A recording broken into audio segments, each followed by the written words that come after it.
টাকা দিত, তার তৃণমূলের নেতা কর্মীর কাছে টাকা দিত, আমরা তাদেরকে সে বাঁচিয়ে রাখতো। সেই পুরো সিস্টেমটা যদি না থাকে তাহলে আওয়ামী লীগ আর আসতে পারে। আওয়ামী লীগ আসার প্রশ্ন এরকম যে আওয়ামী লীগের অনেক বড় দলীয় খুব বড় আদর্শ আছে এবং খুব শক্তিশালী কোন নেতৃত্ব আছে, এরকম কোন বিষয় নেই। কারণ আওয়ামী লীগ 2014 সালের পরেই দেউলিয়াত্ব বরণ করছে। কারণ এই যে রাজনৈতিক দলের বাইরে সিভিল সোসাইটি এবং মিডিয়া কালচারাল ইস্টাবলিশমেন্ট, যেটাকে আমরা বলি মিলিটারি, সিভিল, ব্যুরোক্রেসি এবং হচ্ছে কর্পোরেশন, এই তিনটা মিলিয়ে যে নেক্সাস বাংলাদেশে, আনহোলি নেক্সাস, এই আনহোলি নেক্সাসের কাছে রাজনৈতিক সদিচ্ছা এবং রাজনৈতিক আমি যদি মনে করি যে রাজনৈতিক যে আকাঙ্ক্ষা, এটা আসলে খুবই গৌণ হয়ে যায়। এই জায়গাতে আসলে কাজ করার ছিল গত 1 বছর, হয়তো আমরা কিছুটা করতে পারছি অথবা করতে পারিনি, সেটা ইতিহাস বিচার করবে। কিন্তু প্রশ্নটা এখানে যে রাজনৈতিক নেতৃত্বের কথায় কি গুরুত্বপূর্ণ হবে, নাকি এখানে গুরুত্বপূর্ণ হবে যে পাওয়ার স্টেক হোল্ডার যারা আছে, যারা আসলে তাদের বেস্টের ইন্টারেস্টের বাইরে দেখতে পারে না, তাদের ব্যুরোক্রেসি, আমি যেগুলো কথা বললাম আবার যদি বলি, bureaucracy, media and cultural establishment এবং যেটা সিভিল সোসাইটি, যেটাকে বলতেছি, সিভিল সোসাইটি বাংলাদেশে এক্সিস্ট করে না, এটা হচ্ছে খুবই সত্য কথা। কিন্তু media cultural establishment, corporation, corporation, এই তিনটা জায়গায় আমরা জনগণের জন্য আসলে কিছু করার যে চাহিদা, সেটা আমি দেখি। বাংলাদেশে কর্পোরেশনস আর কর্পোরেশনস, আমি অনেকের কথা শুনতেছি, বিভিন্ন ভিডিও, অনেকে বলতেছে ব্যবসা বাণিজ্য ভালো না খারাপ। ব্যবসা বাণিজ্য ভালো হবে, কারণ হচ্ছে এখানে আসলে ট্রাস্টের ইস্যু আছে প্রতিষ্ঠানগুলো, কারণ নির্বাচন হবে, সবাই অপেক্ষা আছে নির্বাচন হলে তারপরে তারা ইনভেস্ট করবে। ইট ইজ নট যে এটা হচ্ছে গভর্নমেন্টের বড় সড় ক্রাইসিস, এটা হচ্ছে মূলত হচ্ছে যে পুরো মার্কেটের ট্রাস্ট নাই, যে আসলে আমি এখন টাকা ডালবো। আপনি ইউ ক্যান গো এনিহোয়ার, আপনি দেখবেন না কেউ আসলে এখন টাকা মার্কেটে রাখতে চাচ্ছে, মার্কেটে নিয়ে আসতে চাচ্ছে, সবাই আসলে টাকাটা ধরে রাখতেছে, নির্বাচন হবে, 5 বছরের একটা গভর্নমেন্ট, ওইভাবে হচ্ছে যে টাকা রোলিং করা। So it is not the crisis, যে ইকোনমিক ক্রাইসিস এখন খুব ব্যবসাপাতি হচ্ছে না, এরকম না। কিন্তু আমরা ইকোনমিক রিকভারির জায়গা থেকে আমরা অনেক করছি। কিন্তু আমি যেটা প্রশ্নটা করছিলাম, খুবই মানে আমার বামপন্থী বন্ধুদের কাছে খুবই খারাপ মনে হতে পারে, বাট আমাদের আসলে জাতীয় বুর্জুয়া একটা শ্রেণী দরকার, যারা আসলে জাতীয় প্রতিষ্ঠানগুলোকে শক্তিশালী করার জন্য কাজ করবে। কিন্তু আমরা গত 50 বছরে আপনি আপনার বাংলাদেশে কোনো জাতীয় বুর্জুয়া দেখতে পাবেন না। কিন্তু বাংলাদেশে এই বুর্জুয়ারা বেড়ে উঠছে 90-এর দশকে, এর সাথে অনেক গালি দেওয়ার সুযোগ আছে, আমাদের গালি দিব, কিন্তু তারপরও, এবং শহীদ জিয়াউর রহমান, ওনার সময় থেকে শুরু করে মোটামুটি 96 পর্যন্ত, এই সময়টাতে আমাদের এই বুর্জুয়া যাদেরকে আমরা আজকে দেখতেছি, অনেক টাকা পয়সা যাদের হাতে, অনেক গ্রুপ অফ কোম্পানি, তারা বেড়ে উঠছে। তারা বেড়ে উঠছে রাষ্ট্রের উপনজরাতে, তারা বেড়ে উঠছে রাষ্ট্রের জনগণের টাকা দিয়ে। জনগণের টাকা দিয়ে রাষ্ট্র যাদেরকে প্রণোদনা দিচ্ছে, গার্মেন্টস করার সুযোগ করে দিচ্ছে, আরো বিভিন্ন মার্কেট ডাইভার্সিটি করার সুযোগ করে দিচ্ছে, তারা ওখান থেকে বড় হয়েছে। কিন্তু তারা আমাদের দেশকে কি দিচ্ছে? সিভিল মিলিটারি ব্যুরোক্রেসির সাথে দুইটা কথা এখানে সত্য। সিভিল মিলিটারি ব্যুরোক্রেসি কি পাকিস্তানি ব্যুরোক্রেসি বা কলোনিয়াল ব্যুরোক্রেসি জায়গা থেকে কোনোভাবে বের হয়েছে কিনা, সেই প্রশ্নটা করাটা আমাদের জন্য ন্যায্য। এবং ওইটা যদি না বের হয়, তাহলে আমরা এখানে যত সুন্দর সুন্দর আলোচনা করি, পলিসি প্রপোজাল দিয়ে কিছু কাজ করবে না। এটা আমি নিজে উদাহরণ, এখন আমি বলতে পারি, কারণ আমার এখন মোটা থেকে 1 বছর অভিজ্ঞতা আছে। এবং আমি যেটা বললাম মিডিয়া কালচারাল এস্টাবলিশমেন্ট, এটা আসলে বাংলাদেশের এখানে ইডিওলজিক্যাল কালচারাল কোশ্চেন অনেকগুলো চলে আসে, but at the same time এটা খুবই গুরুত্বপূর্ণ যে বাংলাদেশে আসলে আপনি যখন পুরো ন্যাশনকে কল্পনা করেন, এই ন্যাশনের ভিতরে আসলে কাকে কাকে অন্তর্ভুক্ত। মাত্র 30% টাকায় জমির মালিক হয়ে নতুন বাংলাদেশের গড়ে তোলার স্বপ্ন দেখা বাংলা বসতি।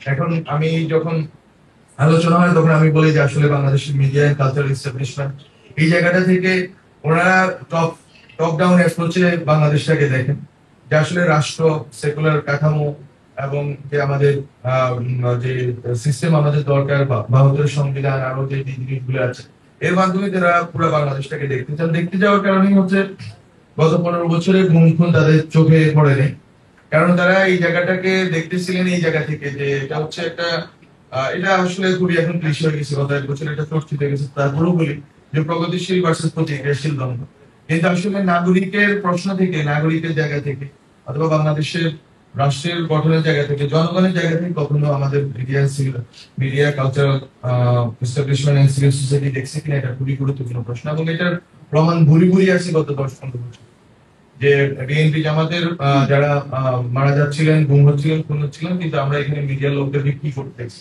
রিসেন্টলি আমি দেখতেছিলাম যে কোন একটা পত্রিকায় একজনের লেখালেখি করতেছে যে বিভিন্ন ব্যক্তি যারা গুম হচ্ছিলেন তাদের ব্যাপারে আসলে কিভাবে ন্যায্যতা উৎপাদন করছে আমাদের পত্রিকাগুলো। তো আমরা এই জায়গাটাতে আছি, ছিলাম গত 15 বছর। আমরা যে খুব বেশি বের হয়েছি এটা সত্য না, বড় আমরা যে এই কথাগুলো বললাম আমি একটু আগে, যে আপনি এই আনহোলি ট্রায়াড অফ পাওয়ার, এই ক্ষমতার এই যে তিনটা জায়গা থেকে নেক্সাস, যেটা এই যে বন্ধন যদি না টুটে, তাহলে হচ্ছে যে আমরা যত ভালো ভালো পলিসি নিয়ে আসি না কেন, এটা বাস্তবায়ন হবে না। 4 মাস ফাইল ঝুলে থাকবে। আমি মনে করি এখানে পলিটিক্যাল লিডার আছেন, অনেক পলিসি মেকারস আছেন, তারা হয়তো পরবর্তী গভর্নমেন্টের সাথে কোনো না কোনো ভাবে কাজ করবেন। You will see. এটা আসলে অত সুন্দর জিনিস না যে আপনি বলবেন আর হয়ে যাবে। এবং ওখানে ফাইলটা 6 মাস ঝুলে থাকবেন, ইউ নো ফরওয়ার্ড কেন এটা ঝুলে গেল। এবং বাংলাদেশে ক্রাইসিস গুলো আসলে মিটিগেট করার দায়িত্ব কার হাতে যাওয়া দরকার, এটা আসলে আমাদের স্টেট আকারে অথবা আমরা স্টেট ম্যান আকারে আমাদেরকে ডিল করা উচিত। আমাদেরকে এই বিষয়টা নিয়ে আসা উচিত যে এটা কি এই সিভিল মিলিটারি ব্যুরোক্রেসি কর্পোরেশন ঠিক করবে, নাকি পলিটিক্যাল লিডাররা যারা রিয়েলি জনগণের প্রতিনিধিত্ব করেন তারা ঠিক করবে।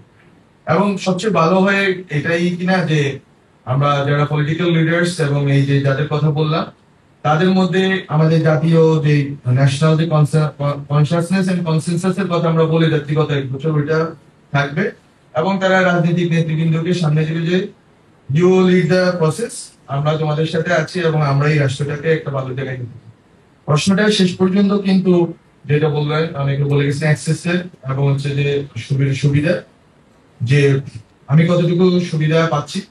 কর্পোরেশনস এর বিরুদ্ধে আমি না, কিন্তু কর্পোরেশনস কে ভাবতে হবে যে এমন কোন নীতিমালা, যেই ভালো নীতিমালা আসলে সেই উপকৃত হবে। মিডিয়া কালচার এস্টাবলিশমেন্ট ভাবতে হবে যে যদি জনগণের বৃহত্তর অংশকে যদি আমি যুক্ত করি, আমি ভালো করবো। ফলে এই যে একটা গুডউইল এবং একটা যে আমাদের আন্তঃসম্পর্কের জায়গাটা, এটা যদি আমরা মিস করি, তাহলে আমরা বারবার বিভিন্ন খাদে আমরা পড়বো, 11, তারপর আরো অনেকগুলো ক্রাইসিস আমাদের সামনে আসতে থাকবে এবং রাজনৈতিক সংঘাত অনিবার্য হবে। সেটা আমি বারবার বলছি, এটা অনেক কোনোভাবে হুমকি বা হতাশার জায়গা থেকে না, বরং সোসাইটি ওই জায়গাতে আমরা নিয়ে যাচ্ছি।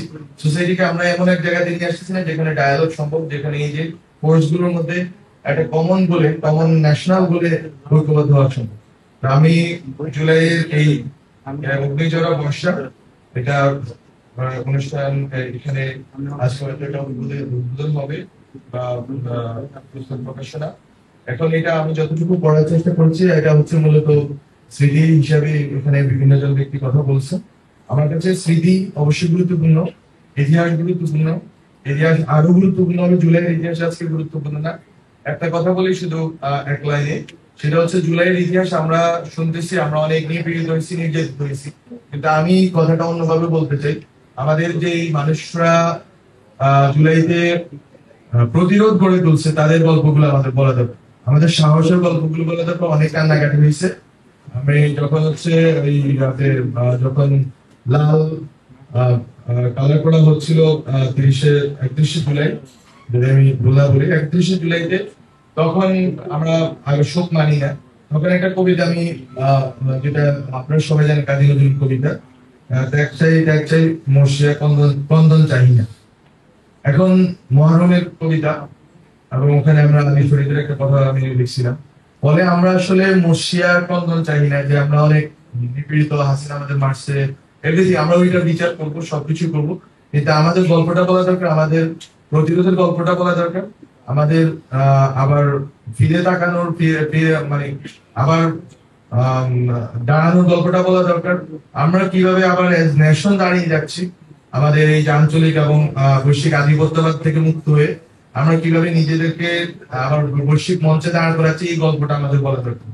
সো আমি সবাইকে ধন্যবাদ জানাই এবং ব্রেইনকে এই বইটা প্রকাশের জন্য। আমি মনে করি অনেকগুলো ফর্মে প্ল্যাটফর্ম থেকে, অনেকগুলো জায়গা থেকে ব্যক্তি এবং সাংস্কৃতিক উদ্যোগে অনেক বই বের হবে, অনেক গল্প এবং না বলা গল্প জুলাইয়ের বলা হবে।